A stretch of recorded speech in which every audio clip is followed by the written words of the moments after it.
India's government data showed that the GDP grew by 8.4% in the October-December quarter in 2023, against 4.3% in the October-December 2022 quarter, according to the data released by the National Statistical Office. The manufacturing sector's output, as per the gross value added in the third quarter of this fiscal, grew by 11.6% compared to a contraction of 4.8% in the year-ago period. While reacting to the economic growth, Prime Minister Narendra Modi took to social media platform X, saying it shows the strength of Indian economy and that the government will continue making efforts to bring fast economic growth. ये आंकड़े जो आए हैं एक सुखद आश्चर्य की तरह आए हैं। अक्टूबर से दिसंबर तिमाही के आंकड़े 8.4% आए और ये इस बात को फिर पुनः स्थापित करते हैं कि भारत की स्थिति विश्व में जो मेजर इकॉनमीज़ हैं, बड़ी अर्थव्यवस्थाएं हैं, उसमें फास्टेस्ट ग्रोइंग, सबसे तेज़ी से बढ़ने वाली अर्थव्यवस्था के रूप में और मजबूती से आएगी।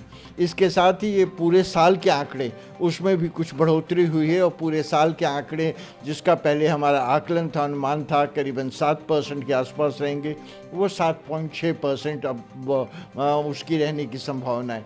अगर हम इसकी विस्तृत विवेचना करें तो पाते हैं कि जहाँ एग्रीकल्चर में, कृषि में कुछ गिरावट हो सकती है, कॉन्ट्रैक्शन हुआ है 0.8% का, माइनिंग में 7.5% की वृद्धि देखी गई है और उसके साथ साथ मैन्युफैक्चरिंग में 11.16%।